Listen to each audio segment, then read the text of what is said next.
it all depends on the interest. But tentative program is this way: we start at 10:15. We wind up the first session at 1. 1 to 2 would be lunch. Then we begin at 2. 2 to 3:30. 3:30 to 4 will be tea, and then up to 5:30. We wind up at 5:30. This is a tentative order of the program. Now, before we begin the program, we'd like an introduction. A minute, your name, and what you do. You can start with that. And just a minute, each one introduce yourself as brief as possible. As I said, what is your name and your profession. So we start with Shane. And I am Shane Gonsalves, and I own a recruiting firm. Sujata. I'm Sujata Pilinja Rao. I manage a hotel in Bombay. It's a budget category hotel at Crawford Market. Juliana Piazza, I'm an insurance advisor. Caroline D'Souza, I'm a translator. Hi, good morning. Shailesh Dias. I just recently started off my venture in Goa, Villa Alicia. Arun Madan, I am into equity investing and reality leasing. I'm Dina D'Souza and I'm doing my final year journalism. I'm Rajni George and I am doing my bachelor's in management studies. I am Benjamin D'Souza and I am reality. Myself, William D'Souza. I am into insurance and investments. Margaret D'Souza, currently a housewife. Line is Zulima, registered financial consultant and earlier branch manager at Karti Consultants. Good morning everyone, I'm David Varis. I'm a software engineer at Infosys. I'm Bernard Fernandez, I'm retired. Godwin Priyapriya, media consultant and a filmmaker. See my film, When Harry Tries to Marry, on YouTube. You'll see a trailer. Thank you. Charmaine Barreto, 20 years in banking and finance, currently a trainer of teachers in Shanghai. I'm retired. Walston D'Souza, stock trader. Not audible. I'm Ronald D'Souza. Hi, Jay. I'm working in chemical companies. Hi, Shrikant. I work with Nerolac Paints. Green English from Axis Bank. Editor of Bandra Buzz. Executive assistant with a company called Gordon Group of Companies. I'm in Venture Quadras, Managing Director of Quadras. Now, a small word on this program. This program, we conduct regularly these type of events. This time, this event has been sponsored by Quadras Group, which is a very large group in Goa. It is one of the largest automotive groups in the state of Goa. They have big plans to go ahead and reach a turnover of 1,000 crores in a short time. And let me tell you a small fact that today I deal with a lot of companies. I advise a lot of companies, and there are a lot of companies also which are in the state of Goa. And as you all know, the culture in Goa is one of the Portuguese culture, which is known as Sossegado, meaning that what can be done today is postponed to not tomorrow but many months ahead. And I have dealt with a lot of promoters, and I'm advising a lot of promoters. A lot of promoters are planning also to go to the IPO route on the SMA exchange. But one fact which I would like to tell you about Evencio is that I found him to be the fastest among the entire promoters in Goa. We deal with. So what is a speed is something which is a lightning speed. Whatever we decide, whatever decided, is the decisions are taken on the spot. And I will tell you is that there is one particular company which I have not named, which I have been advising, and they had planned something, but 4 years has elapsed, and they have not even covered 50% of the progress. Quadros has been met 4 years later, but he has covered everything what should be in 4 years in just 4 months. That is the speed, and that is what we appreciate, and that's why his company can go places. Even this decision, I think it's a decision which we took of holding this workshop. I don't think it's even 1 month. We met, we decided that we should hold a workshop. It was a Sunday, he was here in Bombay. We just talked about it. The decision was taken immediately. The decision was taken around 12, 1 o'clock. By 4 o'clock, we came here, booked everything was done. Just in 4 hours, the entire program made, etc. was set up. So that is the speed with which he works. And appreciate, and speed is something which is most important in our individual life. And Quadros, Evancho Quadros fits the bill. So before we commence the workshop, I would like to invite Quadros and let him address you, say a few words before we begin.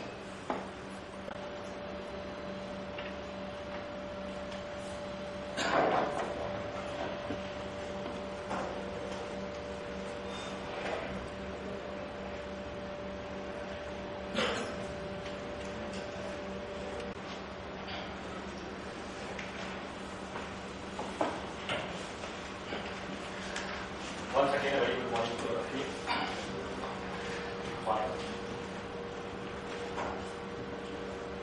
Subject: how to create wealth by investing in the stock market. Sounds now. Let me tell you about to start with, the asset profile. There are different types of assets. When you mean asset, what are the different types of assets where you could invest?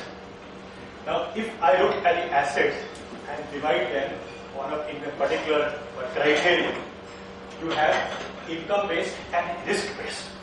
So we divide into two broad parameters the asset classes, that is income-based and risk-based. Now, when we mean income-based, assets which give you fixed income, and there are assets which have variable income. There are two types of assets which give you fixed income, and there is a type of asset which gives variable income. Variable would be income which is not determined, you can't determine it at the outset, it fluctuates. Here you have a fixed income. And then assets can be classified on the basis of risk, that is risk-based.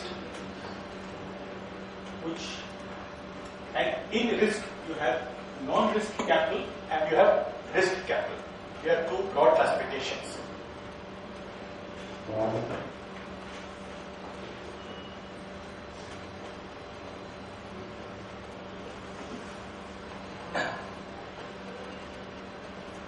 Hello. Can you hear me? Okay. Hello. Yes, fine. Capital, which is based non-risk. Let us say you have fixed deposits. Now, all of you are familiar with fixed deposits because I think that is the most common form of investment, because there would not be any person who has not invested a fixed deposit. So, fixed deposit basically gives you a fixed rate of return. And now, if I were to classify what are the capital, non-risk capital, when risk is not present, you don't have risk when you invest, is fixed deposit, debentures. Now, debentures could be of three types, basically, or broadly three types: convertible, non-convertible, and partially convertible. When we mean, let us start with non-convertible debentures. Debenture is just like a company issues debentures, and it is just that how it is structured. The company requires, they are secured in nature. The company requires a sum of, let us say, 100 crores. Now, the company cannot get 100 crores from one individual. So it divides the debentures into parts of 100 rupees or 500 each and issues these debentures. And these debentures carry a coupon rate and interest. Let us say the interest of 8%, 10%. So when you invest in a debenture, a non-convertible debenture, which means that from the outset till maturity, it would remain a debenture. So let us say a debenture is of 100 rupees is a per debenture face value of 100 rupees. And a coupon rate, that is an interest rate of 8 or 9%. Let us say 9%. So you would get, so the interest would be either quarterly and or quarterly could be monthly, it could be quarterly, it could be semi-annually or annually.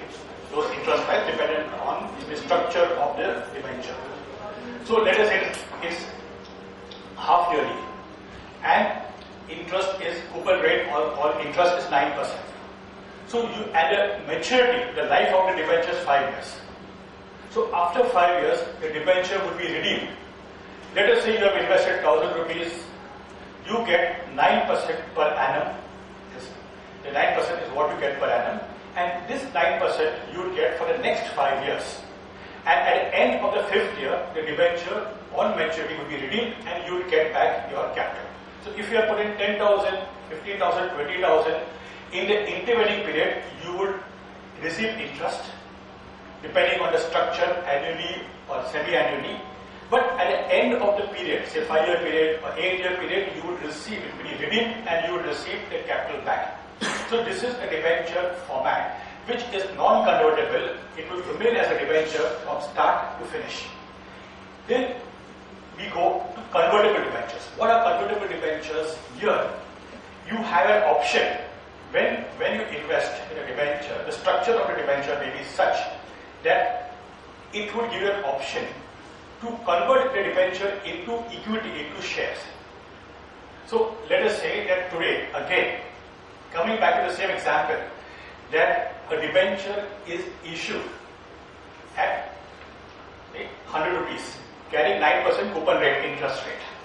The terms of the debenture may be such that after 2 years or 3 years, it would give you an option to convert your debenture into a share. So there could be two, compulsory or optional. Now, if it's optional conversion and compulsory conversion, they are two distinct structures. Let us come to the compulsory conversion. Let us say the debenture is 100 rupees per debenture and carrying coupon rate interest of 9%. After 2 years, the debenture gets converted into a share at 50 rupees. That's at 50 rupees. So, by virtue of having a debenture of 100 rupees, 2 years later, you are entitled to convert that debenture into 2 shares of 50 rupees each. So, one debenture, what you hold as of now, subsequently, after a period of 2 years, gets converted into 2 shares of at 50 rupees each. Now, if the share price after 2 years is 100 rupees, you have a 100% appreciation on it. You have a 100% appreciation. But if the share is 40 rupees, then you have a 20% depreciation. So that is if it's compulsory convertible debenture. That's a different structure. But if it's optional, then you have an option that if you find that a share price is below the conversion price is 50 and the share price is 40, then it's an option, you have an option. And I think everybody would not convert it because the share price is lower than the conversion price. Share price, you are being offered to convert at 50 rupees, whereas the share price is 40, so you would not convert, you continue to hold it as debenture till maturity. That is if it is optional. But if it is compulsory, then you will have to convert it at whatever the market price. These are known as convertible debentures. Then there is another set of debentures which is known as partially convertible debentures. Then again, we coming back to if the debenture is face value of the debenture is 100, then you will be allowed to convert 50 rupees partially, maybe 50, maybe 40, but partially. So 50, you have an option to convert 50 into a share, and the balance will remain a debenture till maturity. And now that 50 also, what you consider could be optional or compulsory. Then you have, again, in terms of fixed income, you have bonds. Bonds are generally, they are very common. They carry a particular interest rate and they remain as bonds till maturity. Then you have mutual funds. Mutual funds which are debt funds. They invest only in debt. So you can go through a mutual fund, you can go via the medium of a mutual fund, which is a debt fund, and it gives you a rate of return which may fluctuate. It may fluctuate. It may not be a fixed rate of return, it will fluctuate. Then you have post office savings. Each post office saving has a different feature and a different interest, a different feature and a different interest rate structure. And they give you a rate of return which is a modest rate of return, but there is no risk involved. So it is income. It is in a category. I think I'm in a way of many. Possibly I should change my.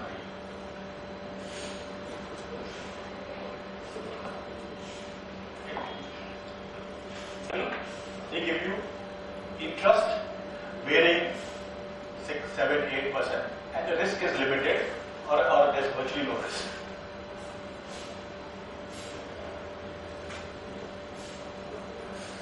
Now, this non-risk capital, which is income-based, what are the various salient features? Just one or two features is that the positive.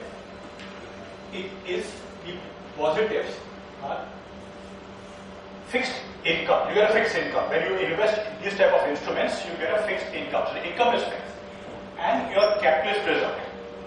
That if you have invested 1,000 rupees, 5,000, 10,000, at the end of the period, as a maturity period, you get back whatever you have invested. That is, if it's 5, it's 10 you get. So your capital is preserved.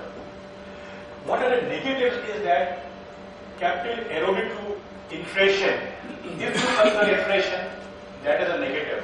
Without considering inflation, yes, it is a good instrument. But if you consider inflation, we'll come to that, it may not be as good as is perceived. And there are no taxation benefits or tax benefits. These are the negatives. Now, capital preservation, we all say that capital preservation is notional. It is in the mind. Now, let us take the investment.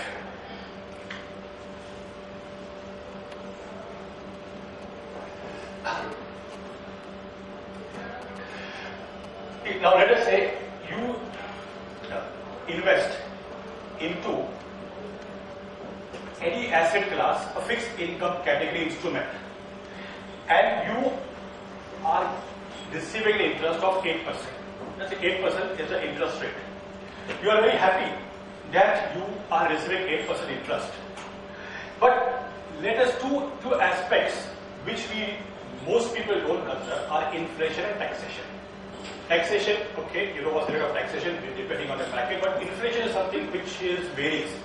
So let us take something very thumb rule. You are in a tax bracket 33.8 or 34%. So 2.72 to your taxation. So post-tax return is 5.28 after tax.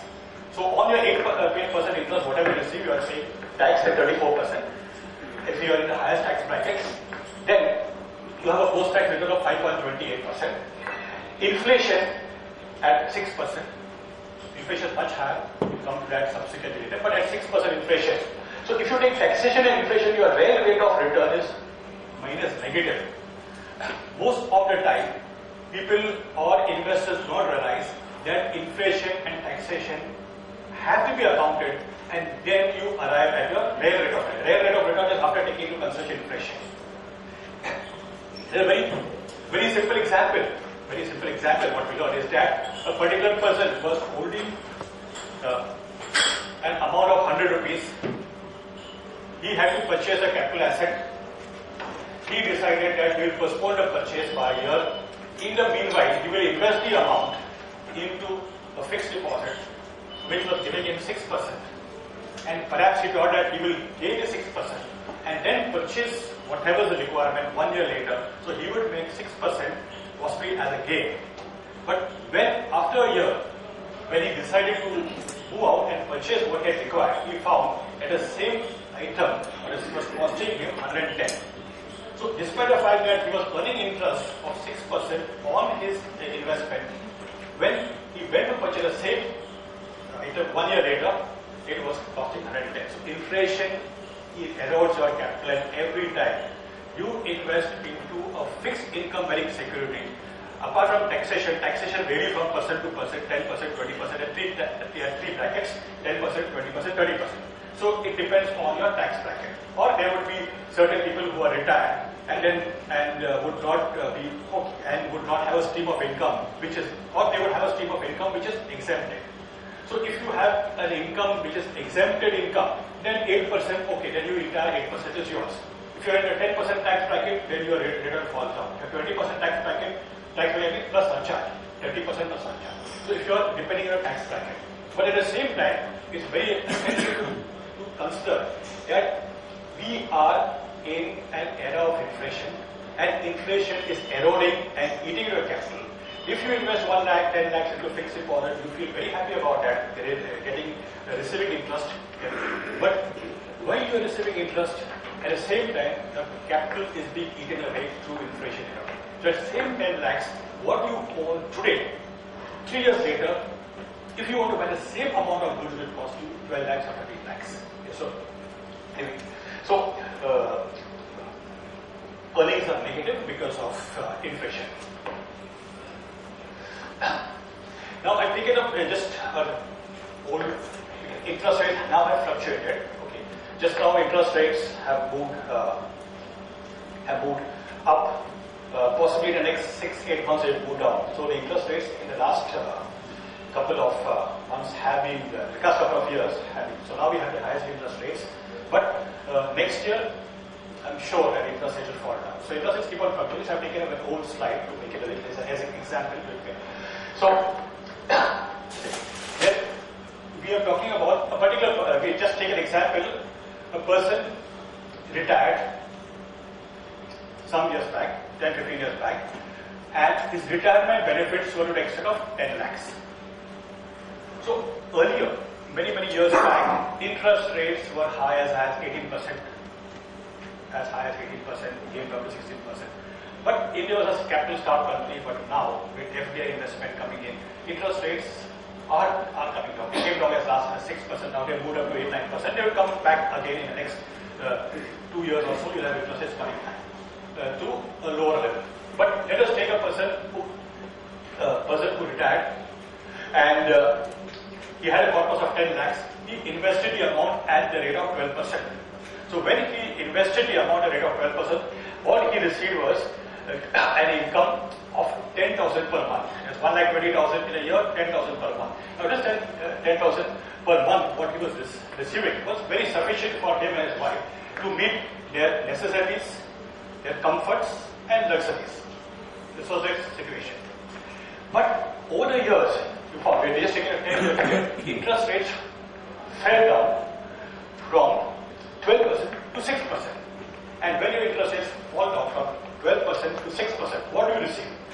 You receive at 6%. So therefore, you receive an amount of 60,000 instead of 1,20,000 and an income of 5,000 per month. Now your income has shot down from 10,000 to 5,000 because interest rates have fallen. Your corpus, what you have retired, corpus remains constant because after retirement there is no stream of income. All the corpus you have to live. And today we have to realize that life expectancy levels have gone up. People today live because of science and development of science and medicine. People live at 80, 85. So if you look at your life cycle, what do you spend? You spend about 20 years in education, 40 years working life, and 20 years, 60 you retire, 20 years in retirement. So if you look at a percentage, of your retired life, it comprises 50% of your working life. You work for 40 years and you then stay in retirement for 20 years. So which means 50% of your working life is spent in retirement. And therefore, now this 20 years which you have to live, you would request, and with your stream of income having been frozen, you require, and with inflation happening every year, you require an amount which beats inflation.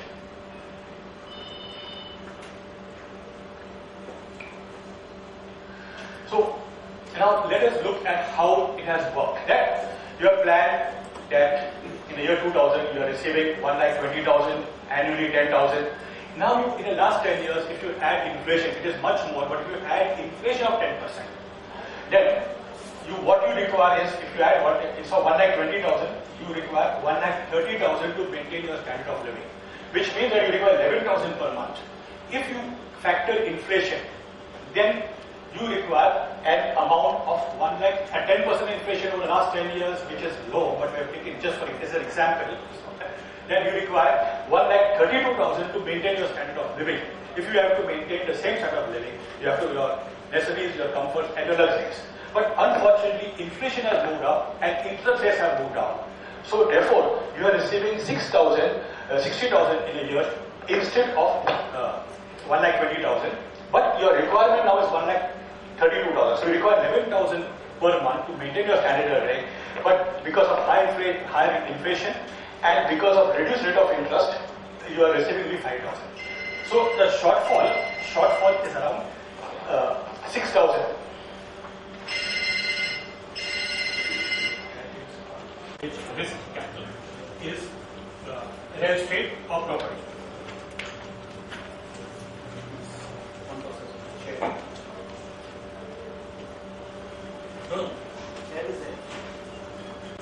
Risk asset is a risk asset. We talked about gold. Now we speak about real estate. What are features? See, real estate, as far as returns are concerned, the return varies from area to area, but overall return is okay. You invest in a particular place, specifically Mumbai will give you better than a place in Rajasthan or somewhere else. So returns here will vary from place to place, but overall the returns on property or real estate are reasonably good. And what are the positives is that capital loss negligible. Generally what you do is that you do not incur any capital loss. So if you have bought a property, the chances of you losing money in a property are negative. Maybe you may not make a high rate of return, but a chance is. Basically, one of the reasons is that population is growing, 132 crore population in India, but at the same time, land is limited. If you want to produce an apparel or you want to produce a car, you put one more machine and produce it. But land for specific areas, though India is a very, very huge country, there's a lot of land available. But developed land, ultimately the price depends on development. You may have that, okay, if you look at even places like Mumbai, at some time today, places like Powai, Hirananda, many years back, no value, hardly any value because no development. Today it commands a huge value. Places like Warsaw, many years back, they were 85 rupees per square feet. Today the rates are gone. So as development happens, the rates move up. But at the same time, land is limited, so you generally have an appreciation. So capital gains can be superior. Income rentals, you can have income rentals, but then income rentals is about 2-3%, which is compensated by virtue of capital appreciation. So these are the positives.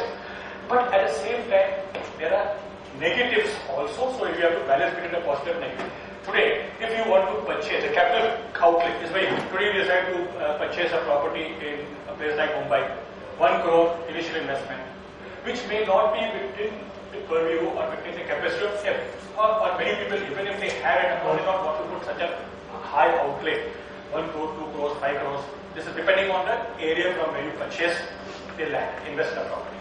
So the capital outlay is very, very high, and that is one of the negatives. And the second negative is liquidity is low. If you have to sell a property, it is not easy to sell a property. You can't sell a property tomorrow.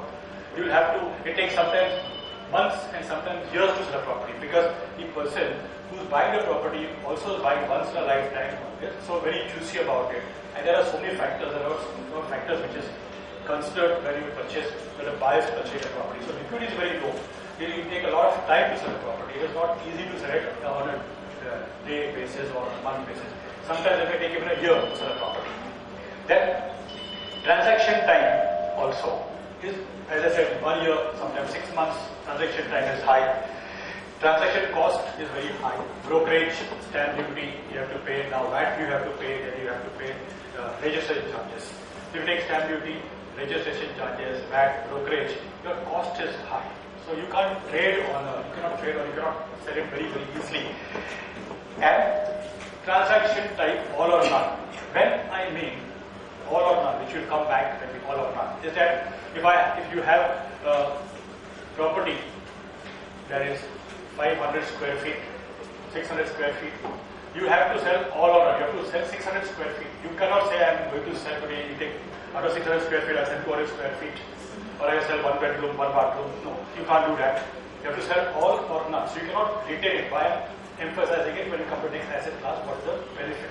So therefore, you have to sell your property all. So though property as an asset class has advantages, but there are also disadvantages. So the disadvantages in terms of outweigh some other advantages. And high capital cost, high transaction cost, high transaction time. These are all the negatives which we have in a property. Now we come to the third asset class, equities, for which the program is designed and emphasized on equities. Now, equities, they are best among all asset classes. Among all asset classes is equity. Now, coming back to property and equity, let us say you have 500 square feet of property, you have a flat. And instead, or you have 500 shares of Tata Steel. Now, you have 500 shares of Tata Steel. Now, one in terms of all or none, coming to that factor every time. Let us say you feel your property is good, but you require money, so you have to sell the entire property. You can't hold on.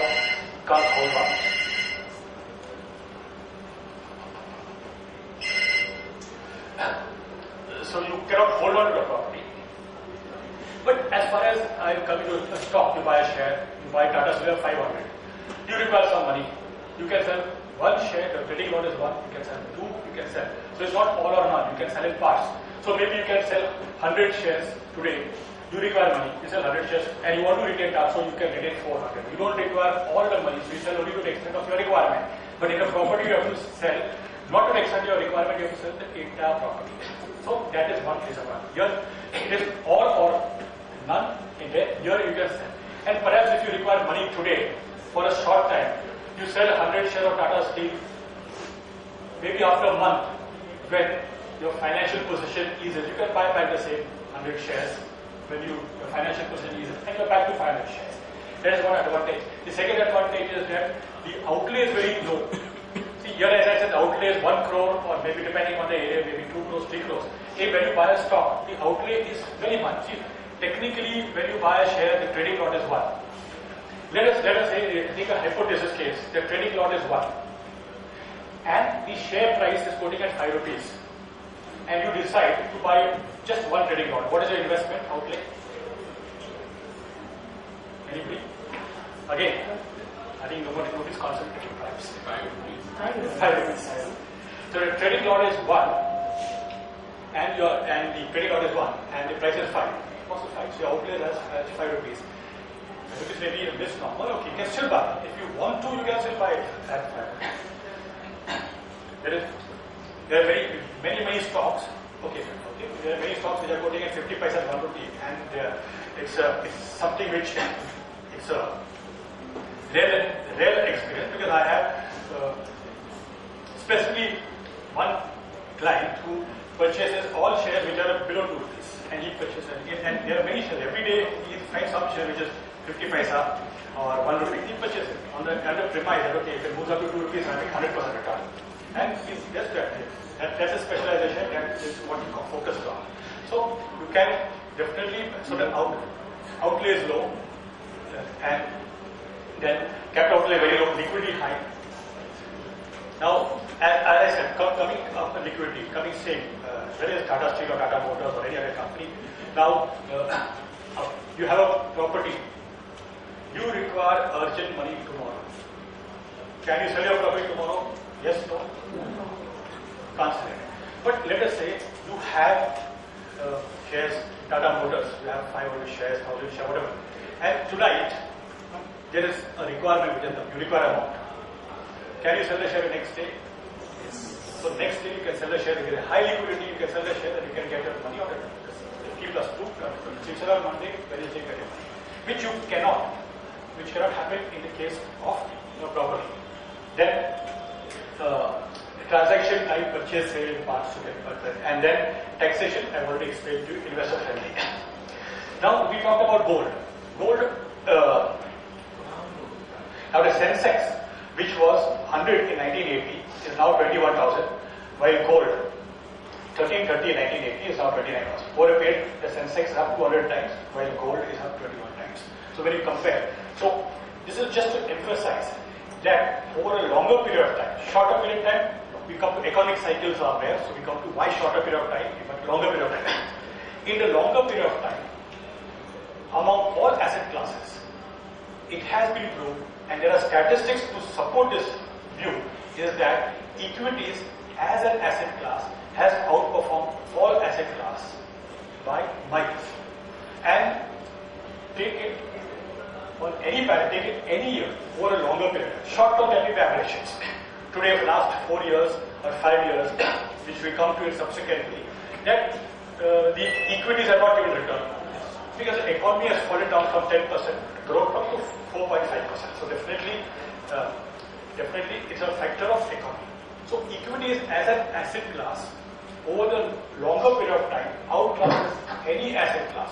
So you will not get any type of superior or mind-boggling astronomical returns as you get an equity.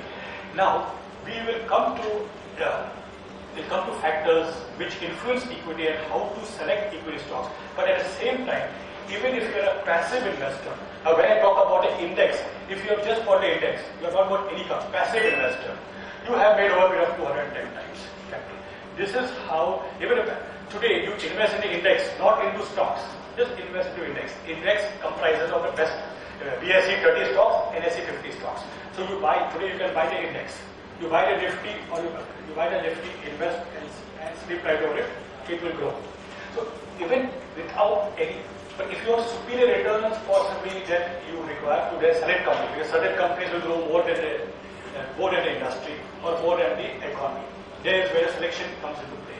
So by and large, the emphasis is that equities as an asset class over a longer period of time will outclass any type of asset class. So if you put amount in equities today and take a horizon of 5 to 10 years, you will find that equities have given you, but short-term aberrations are there, yes.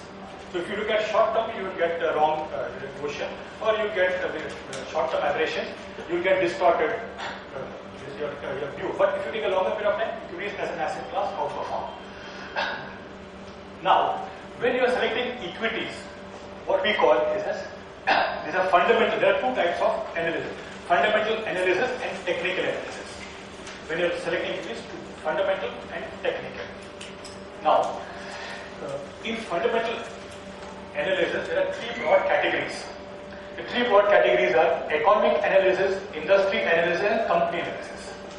Now, if the economy is growing, then the industry grows, sectors grow. You have a paint industry growing, you have the infrastructure growing. If every industry, cement industry growing, so the economy is growing, then the industries are growing.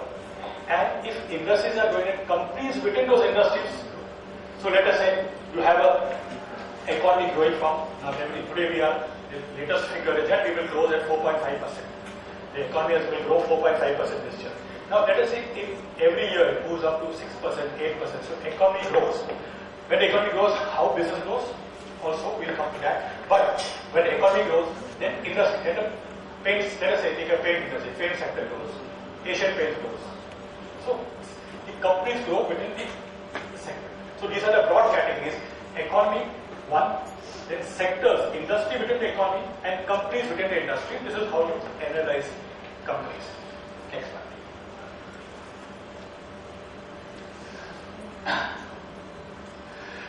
As far as when you come to economy, when you study the economy, there are many factors that affect.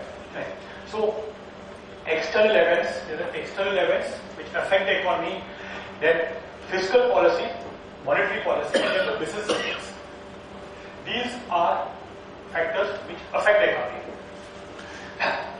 Now, economy, external events, like we come to external events, real changes, but still, if both you can read it out, so that you participate, just give it some. External events. Sudden, unpredictable external events can have a pronounced impact, favorable or unfavorable, on the economy and stock prices. Such events include international crises such as war, revolution, currency devaluation, crop failures and famines, assassinations, unexpected election results, death, defaults, radical technological developments, trade agreements, and the imposition or alteration of tariff barriers.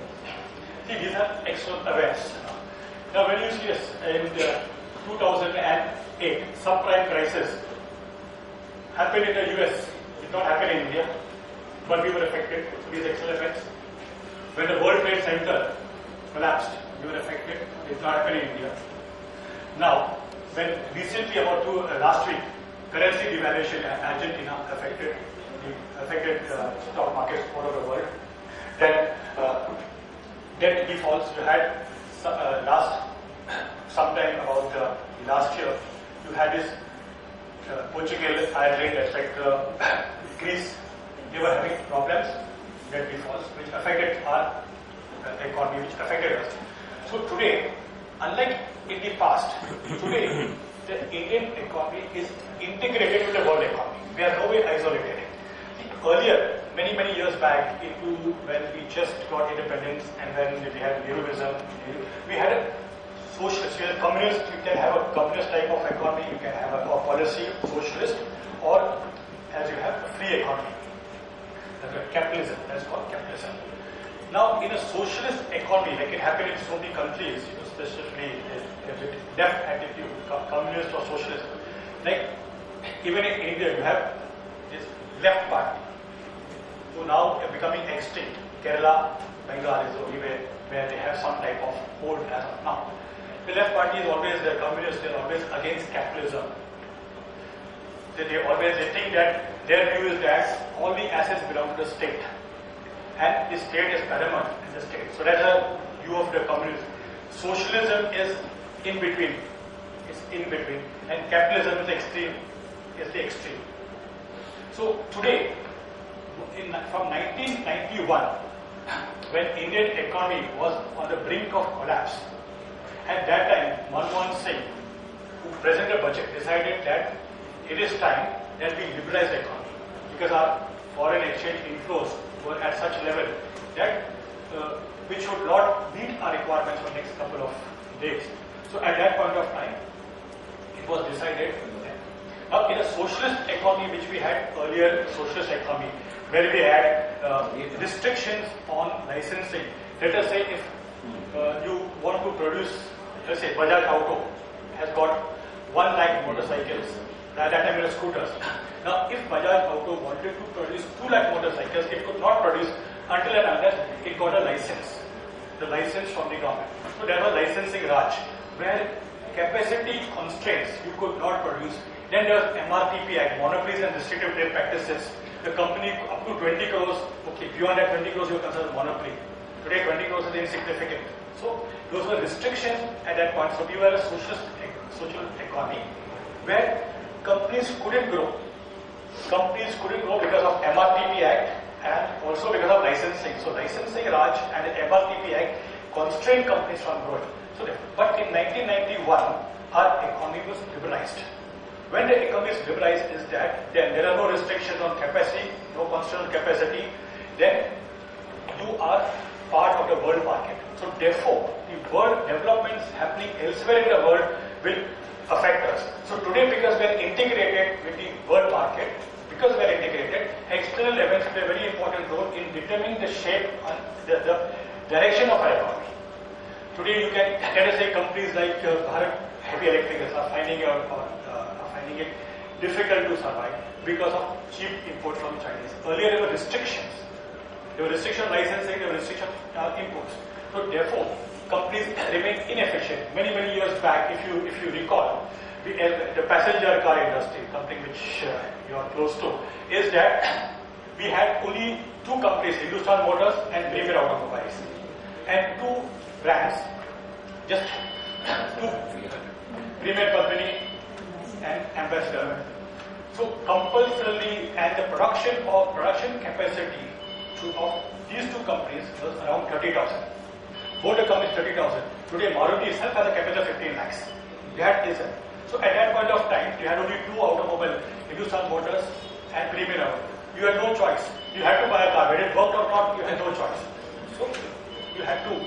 So you had to buy. And I remember which also Cordros will endorse is that even when it came to motorcycle or scooters, when it came to motorcycles or scooters, everybody made money more than the company or more than the share price because they booked, and there was a huge booking. There was a huge. So if you got it, if you're lucky enough to get to sell at a premium, this is what means sell at a premium. So motorcycles at that time, I know when it came to passenger cars also, at a point of time, a vehicle which was from Daewoo CLO, huge premium. I myself applied. I was lucky enough to get the allotment in the first batch, but the car was so tempting. I did not sell it because it was one of the. Then Daewoo closed it. Daewoo closed down. No more. At a point of time, you found that spare parts are available. Ultimately, you have to sell it less than the premium whatever got it, you have sold it earlier. So similarly, I remember. Okay, as far as low emissions were concerned, they were part of Vespa. Many of my friends applied at that point of time. Vespa, okay, we were kind enough, we went to Baramati plant thanks to see the Vespa facilities. But me and many of my friends applied for Vespa. Till now, we have not got a refund. Including Premier. It was not Vespa, it was Element. Similarly, Premier automobile car, 25,000 you pay. At that point of time, many of times we paid money, but we did not receive. But today the outlook has changed. So when I say that was economy which was controlled, everything was controlled, and also prices. If you go back, steel prices are controlled, cement prices are controlled, aluminum prices are controlled. So we are a controlled economy. So in a controlled economy, you are not exposed to external environment. So external environment did not have any impact, but definitely the cost you'll find that cost of here was very high because of as you increase production, then your fixed cost and variable cost. So as you increase production, your costs are spread over a larger output, and your cost per unit comes down. And therefore, if we come back to mobile, then I remember buying a mobile when it just started, bought it for 30,000 or 35,000. Mobile which was as huge as a cordless telephone, as huge as. So the price is 16 rupees 50 paisa per minute at that point of time. So as production increases, now as the base has increased, the number of telecom companies has increased, you have your cost coming down. So in India we had a situation where cost was very high, restrictions on imports, restrictions on the license, restrictions on capacity.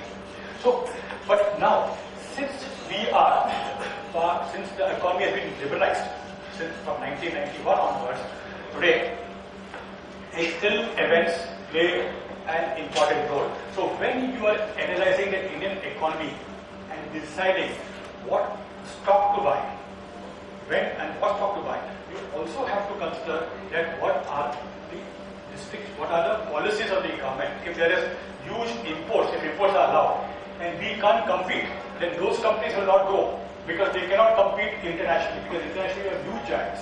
So therefore government policy, maybe it increases the import duty, then you can compete. Then as a currency devaluation wars, when we had the Gulf War, when Bahrain was attacked, when Kuwait was attacked by Saddam Hussein, at that time the markets. Why external events? Because and it affects India, because when you have today India, which is very, very important in India, one product which is very important is energy, oil. The wheels of industry run on oil, and India is heavily dependent on oil, on imports.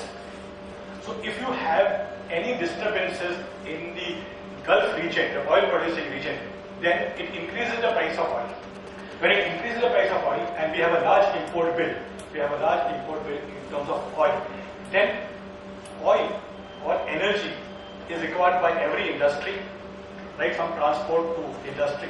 So then the cost moves up because oil is required in every industry. And then our import bill goes up. When our import bill goes up, our current account deficit goes up. Our current account deficit, the rupee loses value.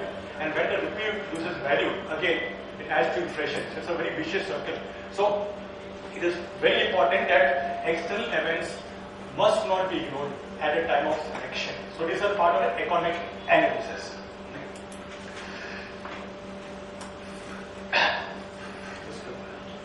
No, fiscal. Back. Two most important are government expenditure and taxation.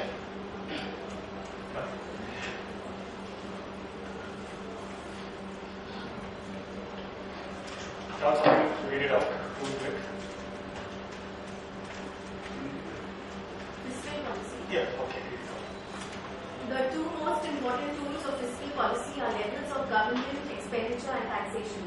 They are important to market participants because they affect overall economic performance and influence the profitability of individual industries. They are first disclosed in the budgets, but their full impact takes considerable time to work through the economy. On the simplest level, an increase in government spending has a stimulative effect on the economy generally or specific segment of it, while a cutback in spending has the opposite effect. Conversely, tax increases dampen consumer spending and business profitability, while tax cuts spur the economy and boost profits and stock prices. So now we come up with government expenditure and taxation. These are part of the fiscal policy. Is government spending. And now fiscal policy, let us say today there are various products. You have passenger cars, you have motorcycles, you have scooters, you have cement. There is a fiscal policy is excise duty. Let us say the government today I think it's about 16% excise duty on automobiles average. So if you decrease excise duty from 16% to 8%, what would happen is that the cost of the product will move down. If the cost of the product moves down, demand will increase and therefore it will spur the industry.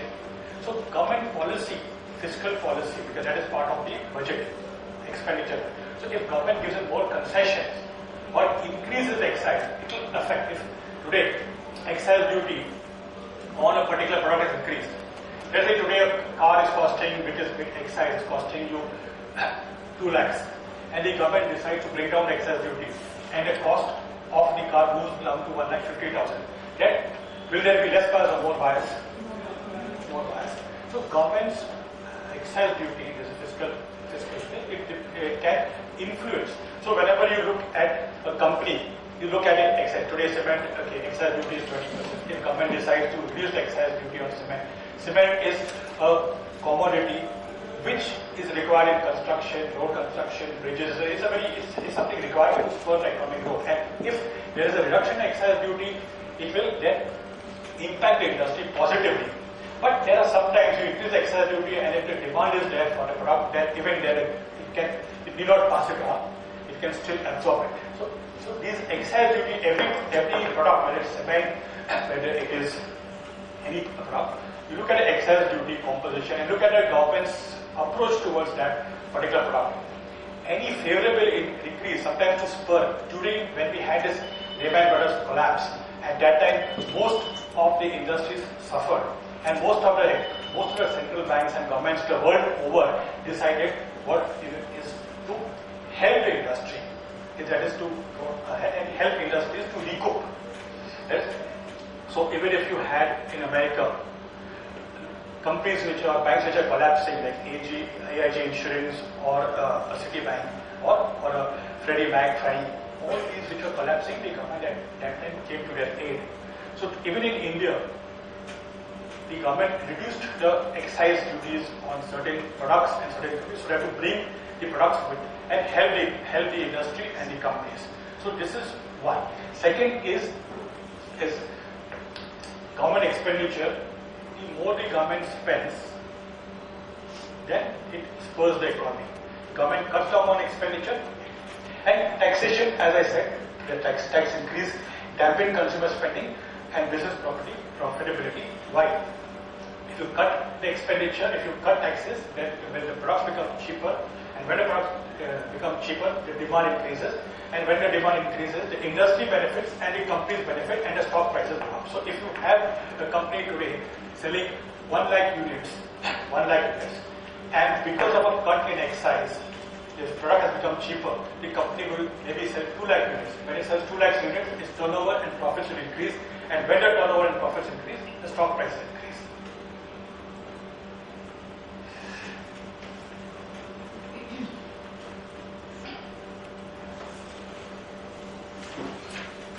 Tax simply affects spending power of individuals and businesses. An increase in sales or personal income tax leaves individuals with less disposable income, which in turn curtails their spending. A reduction in tax levels increases net personal income and promotes higher spending. Corporations are similarly affected by tax changes. Higher taxes or profits, generally speaking, reduce the amount business can pay out in dividend and or spend to expand plant facilities. Corporate tax increases also limit the incentive to expand by making after-tax profit levels less attractive. On the other hand, reduction in corporate tax has an expansionary impact. So this is simple, which you are all subject to. If your income,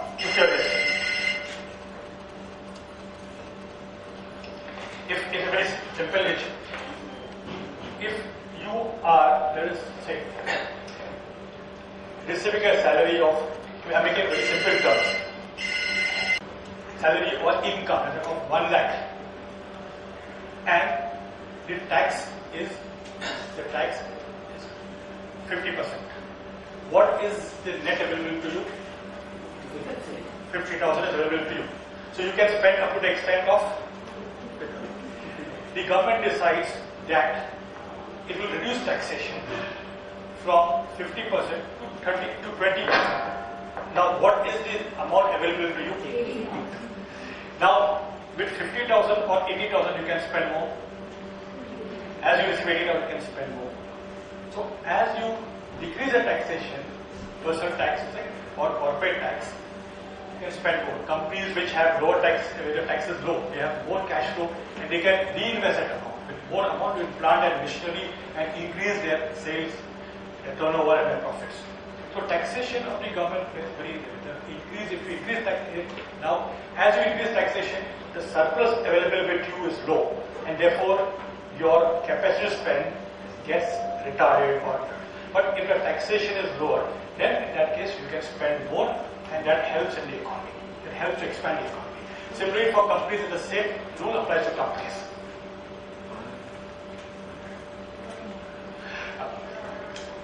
Monetary policy, to make it very simple, is that now, today, I'll make it more practical. Today, as far as in the last, from 2010-11 onwards, the Reserve Bank of India increased interest rates more than 13 times. The objective of using the monetary policy is to control. As I said, there is inflation. So now, if inflation is something which has to be controlled, and only when you control this bring much, or else inflation moves up, the cost of goods keep on increasing. So what is inflation is basically is that too much money chasing too few goods. So one, you attack it on the supply side by increasing the number of goods and therefore controlling inflation, or overnight you cannot increase the supply of goods. So let us say there's a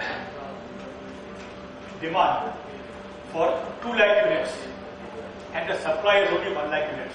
So what will happen? What is the outcome of that? Demand is for 2 lakh units and supply is only 1 lakh units. What is the result? The price will be up. So price is an inflation. Price. So what you do is that you increase the supply to 2 lakhs to the extent to meet the demand. But overnight it cannot be, production cannot be increased overnight. So this is inflation. So you have to curb inflation. So how do you curb inflation? The government uses monetary policy to curb inflation. To curb inflation, it increases the interest rates so that when you increase the interest rates, then when you interest the rate, then demand falls down.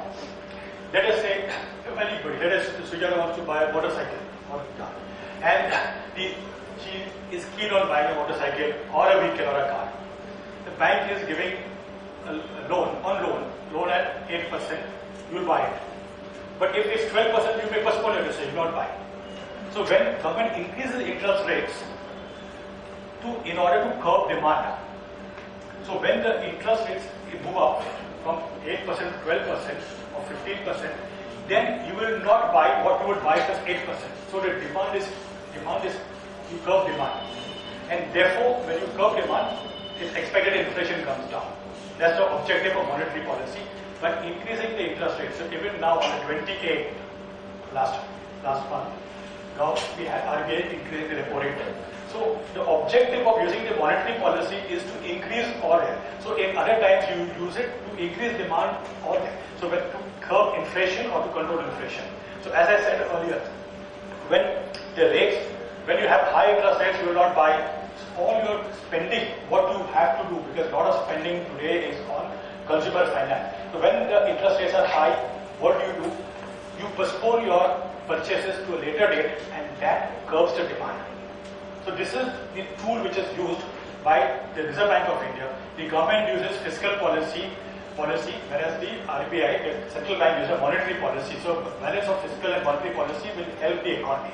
So the fiscal policy, monetary policy is that now what we are expecting that now what happens is when interest rates move up, demand moves down, is curved, but it affects growth. So therefore you find that all the vehicle companies have recorded every month they're recording lower and lower growth because the demand has been curbed. But when you curb demand, it has a side effect. The side effect is that it curbs growth. So companies will not grow. You have Tata Motors. Tata Motors is hardly only because of JLR foreign unit they can sell. But now today, what is happening is that Indian economy, which had a growth rate of almost double digit 10%, 9.5, 10%, from 2010 every year, we find that the economy growth is shrinking. And if you read today's newspapers, this year the growth has been scaled up to 4.5%. So from 10% they come down to 8. They have come to 4.5% growth. Now 4.5 growth. Why 4.5% growth? Now to revive growth, what do you have to do? In terms of monetary policy, the Reserve Bank will have to bring down interest rates. If you bring down interest rates, then automatically growth will spur. Because when you bring down interest rates, again there will be demand. Because of lower interest rates, people will buy goods and commodities and it will spur the economy. But the government cannot take that risk. The central bank cannot take that risk till inflation is brought down. Because if you again bring down interest rates, inflation will go up. So inflation has to be toned down, and just now we expect inflation because to be toned down, and maybe interest rates from next fiscal year will come down. So long as interest rates, inflation will be brought down, and the government is trying its best to. See, today we have a problem mainly because of supply side. Our supply side, if we have the GST tax, which is goods and services tax, implemented, or FDI retail, supply will increase. But because of that, and biggest factor that is affecting inflation today is food inflation. If you see what are the prices of tomatoes, what are the prices of onions, what are the prices of so food inflation is something which has affected because of a lot of middlemen and other factors. So inflation, monetary policy is fiscal policy is what the government fiscal policy is what the government will adapt, and monetary policy is generally what the Reserve Bank, the central bank, the Reserve Bank will adapt.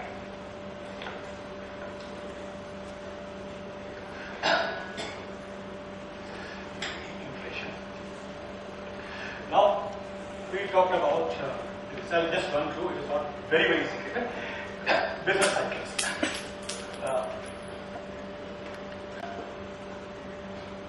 See, we have an economy. There's a trough, expansion, recovery, and then decline. We have every economy. It is this way that you have everything at a particular stage, which is very low. Business confidence is low. Then over a period of time, economy will improve. When economy starts improving, the demand starts increasing, income starts increasing. Demand again is a cycle, it is a chain effect. So you will have more demand, economy will start improving. Then it will reach a stage. Now today, let us say passenger cars. Everybody will want to buy a passenger car because of demand. But let us say Maruti has got a capacity of 15 lakhs. They find the demand is 20 lakhs. So what will Maruti do? It will expand. To meet the demand, it will put up a new plant, 5 lakh new plant, goes up to 20 lakhs. After some time, now since there is a demand, such a demand, and the prices, because initially what will happen is that the demand will increase, but capacity will not come up overnight. So what you will have shortages, and you will have the price of the product increasing, and the companies make huge profits because today the demand is for 20 lakhs passenger cars. I got a capacity of 15 lakhs. So I increase my price. So the company will increase the price. When company increases the price, companies make more profits. Now when companies are having such a high margin of profit, then it will tempt many others to get into the industry. So when the industry is having 20%, 25% margin of profit or 20% margin of profit, then many new entrants come into the field because of the high profitability industry. So then many new plants are set up. When new plants are set up, also it takes time for the new plants to be operational. So you will have a capacity of the industry from 30 lakh, there's expansion projects coming up to the extent of 60 lakhs. In the short run, these companies start making huge profits which have got capacity, expanding their capacities. But because of the high profitability, it then entices more number of entrepreneurs or promoters to get into that business, into the field. So you have 30 lakhs capacity now. Capacity going to be in commission. Capacity commission is another 30 lakhs. That is 60 lakhs.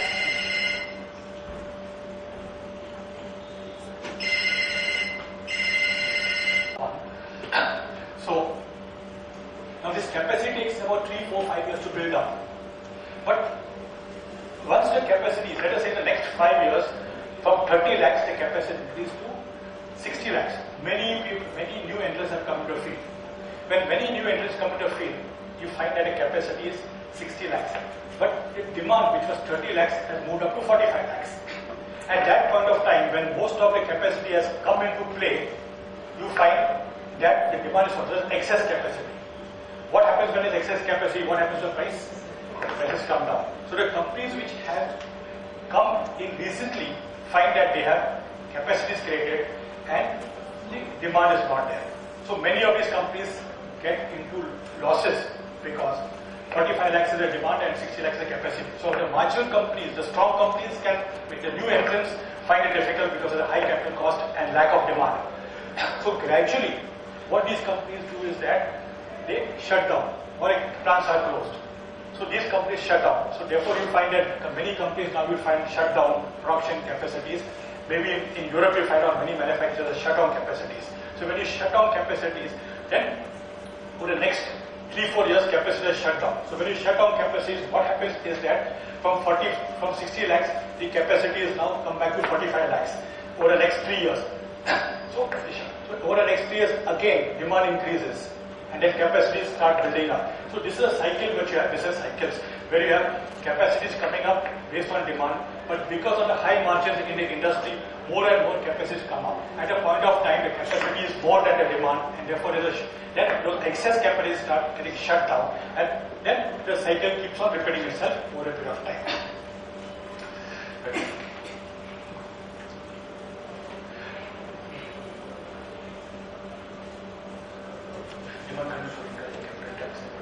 The same thing what I've said, but you can again read it out. Possible causes.